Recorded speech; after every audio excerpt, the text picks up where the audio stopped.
Islamic Republic of ഇറാനെതിരെ അമേരിക്ക ഇസ്രായേൽ സഖ്യം തുടങ്ങിയ യുദ്ധത്തെ ചെറുക്കാനും അമേരിക്കയെയും ഇസ്രായേലിനെയും മുട്ടുകുത്തിക്കാനുമായി ഇറാൻ്റെ ഭരണാധികാരികളുടെ കയ്യിലുള്ള തുരുപ്പ് ചീട്ട്, ട്രംപ് കാർഡ് ആണ് ഹോർമുസ് കടലിടുക്ക് എന്നാണ് അവരെ അനുകൂലിക്കുന്നവരുടെ ഒരു ആഖ്യാനം. ഈ യുദ്ധത്തിലെ വിസ്മയിപ്പിക്കുന്ന ഒരു യുദ്ധതന്ത്രമായാണ് ഇറാൻ ഹോർമുസ് കടലിടുക്കിനെ അടച്ചിട്ടതിനെ ഇക്കൂട്ടർ വർണ്ണിക്കുന്നത്. മിഡിൽ ഈസ്റ്റിലെ ഏറ്റവും തന്ത്രപ്രധാനമായ 2 സമുദ്ര വ്യാപാര പാതകളിലൊന്നാണ് ഹോർമുസ് കടലിടുക്ക്.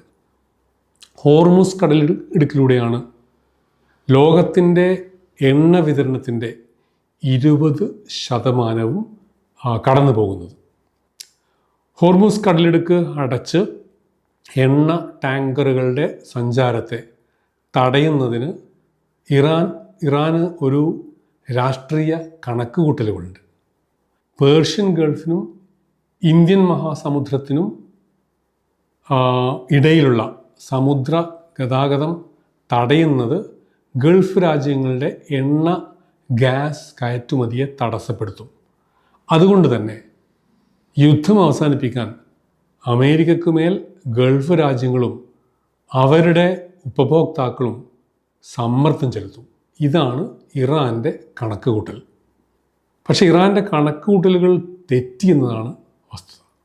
കാരണം ഗൾഫ് രാജ്യങ്ങളിൽ നിന്ന് യുദ്ധം അവസാനിപ്പിക്കാനായി ഒരു സമ്മർദ്ദവും ഉണ്ടായില്ല എന്ന് മാത്രമല്ല, ഇറാൻ്റെ സായുധ ശേഷി നിർവീര്യമാക്കുന്നതുവരെ യുദ്ധം അവസാനിപ്പിക്കരുത് എന്നാണ് സൗദിയും ഖത്തറും UAEയും അടക്കമുള്ള രാജ്യങ്ങൾ അമേരിക്കയോട് ആവശ്യപ്പെട്ടിരിക്കുന്നത്.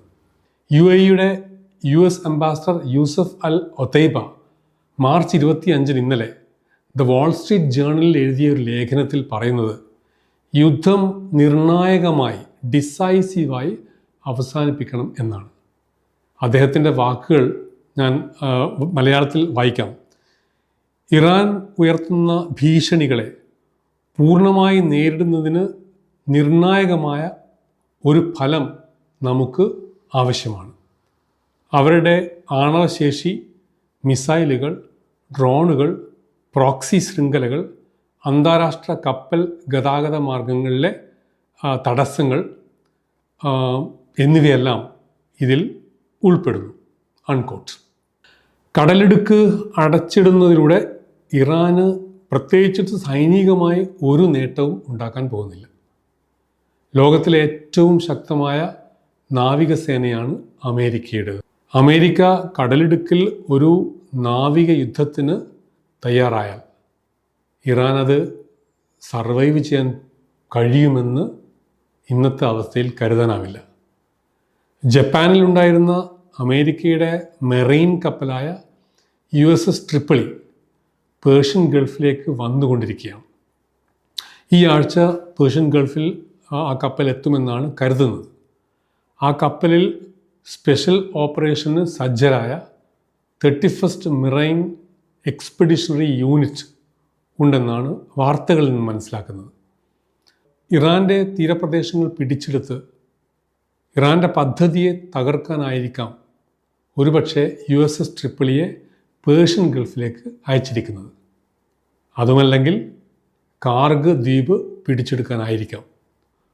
കാർഗ് ദ്വീപിൽ നിന്നുള്ള 90% ക്രൂഡും കയറ്റി അയക്കുന്നത് ചൈനയിലേക്കാണ്. ഇറാൻ്റെ ജുവൽ ഇൻ ദ ക്രൗൺ ആണ് ആ ദ്വീപ്. ഡൊണാൾഡ് ട്രംപ് ഇറാന് ശക്തമായ ഒരു താക്കീത് നൽകിയിരുന്നു. 48 മണിക്കൂറിനുള്ളിൽ ഹോർമുസ് കടലിടുക്കിലെ ഉപരോധം അവസാനിപ്പിച്ചില്ലെങ്കിൽ ഇറാൻ്റെ വൈദ്യുതി ഉൽപ്പാദന പ്ലാന്റുകൾ മുഴുവൻ തകർക്കുമെന്നാണ് ട്രംപിൻ്റെ താക്കീത്. എന്നാൽ മാർച്ച് 22 ട്രംപ് സോഷ്യൽ മീഡിയയിലൂടെ അറിയിച്ചത് ഇറാനുമായി നല്ല രീതിയിലുള്ള സംഭാഷണങ്ങളുണ്ടായിരുന്നു. ആയതിനാൽ ഇറാൻ്റെ വൈദ്യുതി പദ്ധതികളും എനർജി ഇൻഫ്രാസ്ട്രക്ചറും ബോംബിടാനുള്ള പദ്ധതി 5 ദിവസത്തേക്ക് നീട്ടിവെച്ചു എന്നുമാണ്. യുദ്ധം അവസാനിപ്പിക്കാൻ അമേരിക്ക പാകിസ്ഥാൻ മുഖേന ഇറാന് ഒരു 15 പദ്ധതി അയച്ചു കൊടുത്തിട്ടുണ്ട്.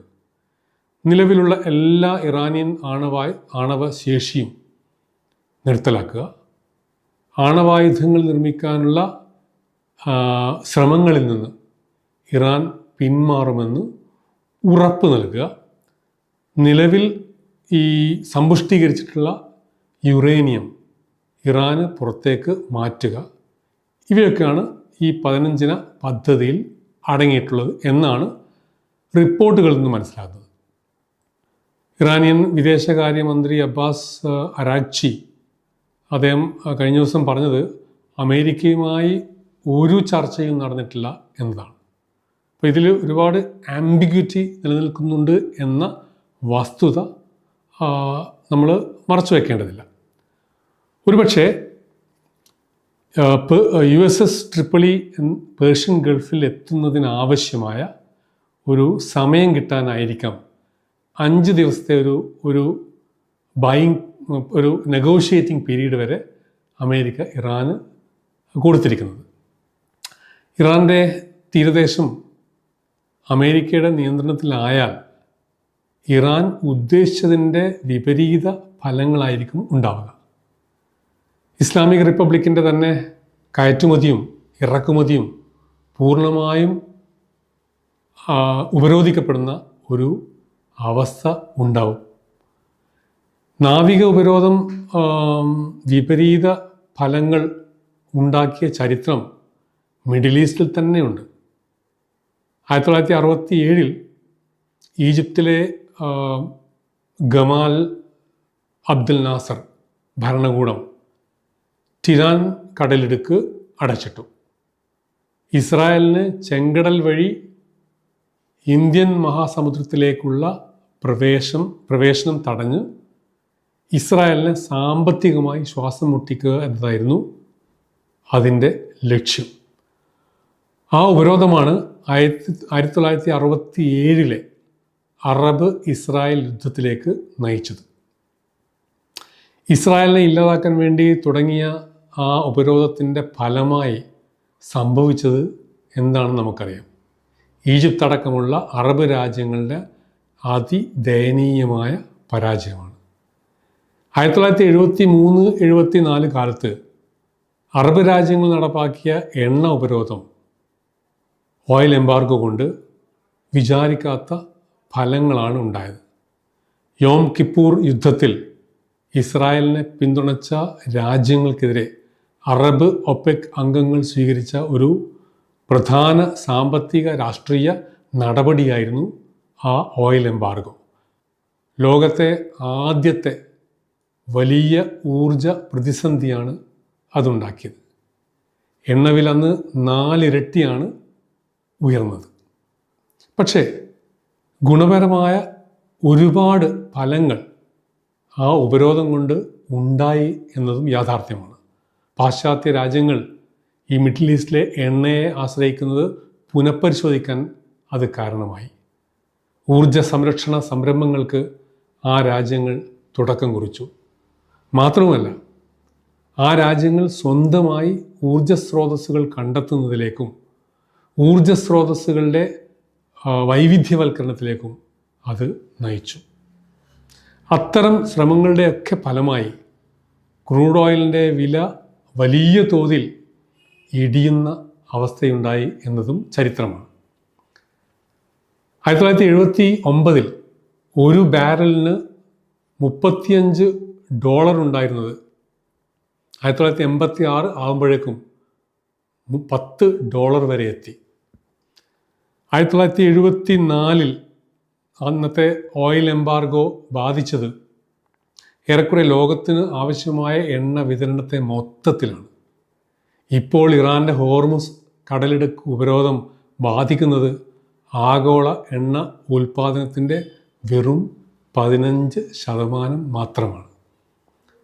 ഇപ്പോൾ ഇറാൻ്റെ ഉപരോധം ക്രൂഡിൻ്റെ വില വർദ്ധിക്കാൻ ഇടയായിട്ടുണ്ട് എന്നത് ഒരു വസ്തുതയാണ്. ഇപ്പോൾ ക്രൂഡ് ഓയിലിൻ്റെ വില ബാരലിന് $120 വരെ എത്തിയിരുന്നു. ഇന്നത്തെ വില $105. യുദ്ധം തുടങ്ങുമ്പോൾ വില $73 ആയിരുന്നു. വിലവർധന ഉണ്ടായി, പക്ഷേ വൻ വർധന ഉണ്ടായില്ല. 1974 എംബാർഗോയുടെ ഫലമായി ക്രൂഡ് വില 300% വരുന്നത്. ഹോർമുസ് കടലിടുക്ക് അടച്ചിടൽ വിജയിക്കാനുള്ള സാധ്യത കുറവാണ്. ഇറാൻ്റെ നിയന്ത്രണത്തിൽ നിന്നും കടലിടുക്കിനെ മോചിപ്പിക്കാനുള്ള അമേരിക്കയുടെ ഇനീഷ്യേറ്റീവിന് ഇപ്പോൾ തന്നെ 22 രാജ്യങ്ങൾ പിന്തുണ പ്രഖ്യാപിച്ചു. ഇറാൻ്റെ കയ്യിൽ കളിക്കാൻ ഇനി അധികം കാർഡുകൾ ബാക്കിയില്ല എന്നതാണ് വസ്തുത.